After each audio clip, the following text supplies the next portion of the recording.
Now that we know there will be no KTM 490 Adventure, which bike out there is the closest thing to what we expected out of it? Is it the one behind me under this cover? Stick around.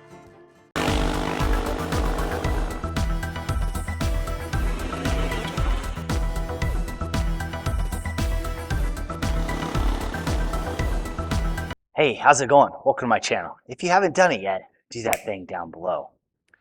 So now that we know that the KTM 490 Adventure is not coming and the pain from being punched in the gut with anticipation waiting for that bike has started to ease, at least for me, and I recognize that it was time to move on, there's an evaluation process that has to get started. And in this video, what I'm going to talk about is 3 bikes that I think most closely come to what I think we were all expecting out of the KTM 490 Adventure. There is nothing that is going to be that bike, and there's some things that are close. So in this video, I'm going to go through those 3 bikes, how they stacked up to 4 categories that I think we can all agree on were what we were expecting out of the KTM 490 Adventure, and then give you an idea of which direction that I was heading based on the bike behind me. So if that's something of interest to you and you're looking to find a bike that would have been as close to the equivalent of the 490 Adventure, stick around. A few years ago, as news started coming out that there would be a 490 parallel twin adventure sized bike, there was a lot of speculation of what that bike would look like and what we had hoped it would be. Now, looking at what the 390 Adventure is and what the 790, what became the 890 Adventure, I think we were all expecting something to fall kind of in the middle. And so in those 4 categories, I looked at horsepower, the suspension travel / ground clearance, because those are somewhat closely related, the weight of the bike, or at least what we were hoping for, and then also the price of that bike. So I used those 4 categories with the expectation that the 490 was going to come in around 60 to 65 horsepower. The suspension travel was likely to be between 8.5 to 9.5 inches. The ground clearance was likely to be somewhere between 9 and 10 inches. At least that's what we were hoping for. The weight, which was the more important piece, is that we really wanted something at the 400 mark for a parallel twin, which was going to be tough. So somewhere between 400 and 425 pounds. And then finally, the other piece was to have something that was cost effective, affordable, knowing that the price of the 390 and the 890 somewhere cutting that in the middle. So for this, I was estimating it would be somewhere around $10,000 or $11,000. So the criteria that I'm using to get a bike of the 3 that I was looking at to get as close to the 490 as possible was 60 to 65 horsepower, suspension travel 8.5 to 9.5 with a ground clearance of 9 to 10 inches, a weight of around 425, and then also the price of $10,000. So those are the criteria that I evaluated these 3 bikes on. Now there are some other bikes that fit somewhat in and out of that, but these are the 3 that I thought most closely met the criteria or what we would have expected out of the KTM 490 Adventure. Now, I know that bike's never going to exist. It's time to move on. However, there was a lot of hope, especially from myself. I purchased bikes based on the thought that the 490 was coming, which is what really led me to the 390 Adventure, riding out with anticipation. So let's move into the 3 bikes that I was considering and what fit into those categories and how they all stack up. In looking at all of the bikes that are available, both in the lightweight class and the middleweight class, which a bike would need to be in that range in order to meet the criteria that I have, it really led me to looking at 3 different bikes. Now, I know there are some others that are close to fitting in this category, but as you'll see, based on some different factors, they don't really fall in there. And one of those is the KTM 890 Adventure and Adventure R. The price and the power of those kind of eliminate them and put them out. Some of the smaller bikes like the CB500X, the suspension travel is not there. If you put a Rally Raid kit on it, it's going to raise the cost of it quite a bit, but the horsepower is also not there. So these are really the 3 bikes that I was looking at. Now, I know some of you are going to say, well, what about the Honda Transalp? And its specifications for that Transalp are getting close to that. Horsepower is quite a bit higher. However, I talked to my local Honda dealer here. I called them because in my pursuit for different bikes, I was looking to put deposits down at every different manufacturer just to see what the next bike would be coming in. And what they had told me was that they do not expect to see the Honda Transalp in the United States.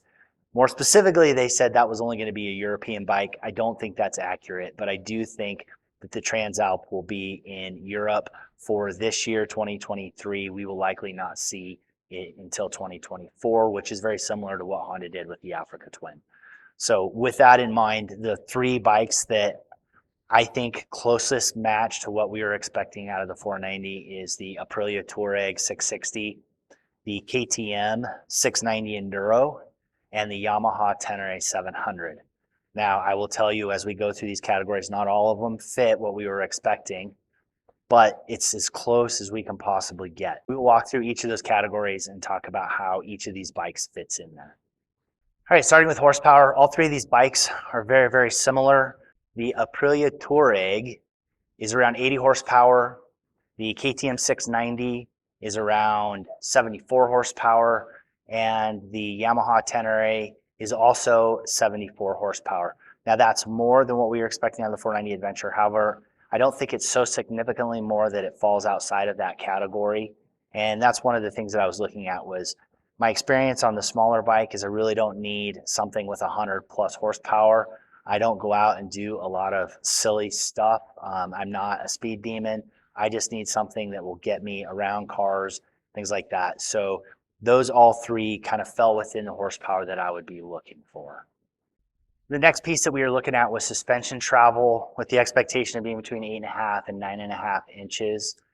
And if we look at the Aprilla Tuareg, it has 9 inches of travel with a ground clearance of 9.5 inches. So right exactly where we would expect it to be. The KTM 690 Enduro has 10 inches of travel with 10.5 to 11 inches of ground clearance. So quite a bit more travel and definitely more ground clearance. And then the Yamaha Tenere only has between front and rear around 8 inches of travel. So not quite exactly what we would have wanted.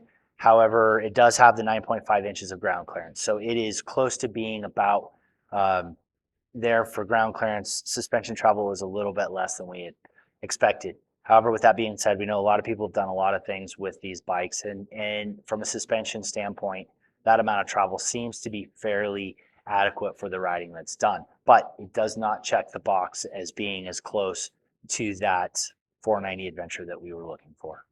All right, weight of the bike. We had hoped for a bike to be between 400 and 425 pounds. I don't know how realistic that is. Parallel twins just inherently weigh more, which is where the KTM 690 Enduro has an advantage. It's almost 100 pounds lighter than both the Tuareg and the Tenere.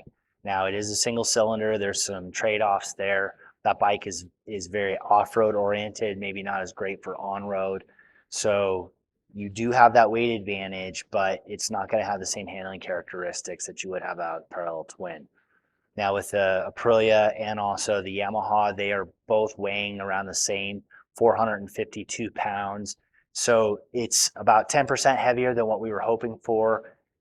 They're both heavy bikes, and depending on what you want to do with them, there's going to be some give. In order to have a parallel twin, we have to give up something, and that tends to be weight. Now there are ways to mitigate that, maybe do less aggressive off-road riding or find ways to not put a ton of gear on the bike so that it doesn't get portly, up to that 500-pound mark when everything is on it.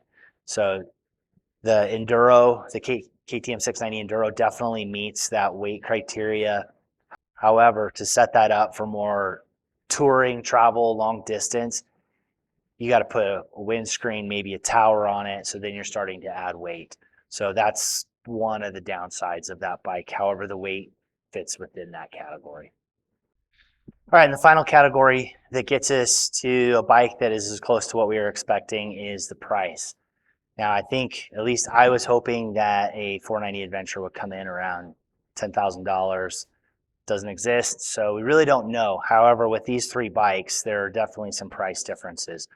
The Tenere, the 2023 Tenere is listed at $10,499. The Aprilia is somewhere between $11,999 and $12,999, depending on what options you get. And then the 690 Enduro, KTM 690 Enduro is starting at 13,000. Now I want to add one thing. In order to get the Enduro to have the same road manners and long distance traveling ability of the other two bikes, you're going to be spending some money on that to put fairings and get it travel ready. So that price is going to creep up some, even more than where the starting price is on it as well.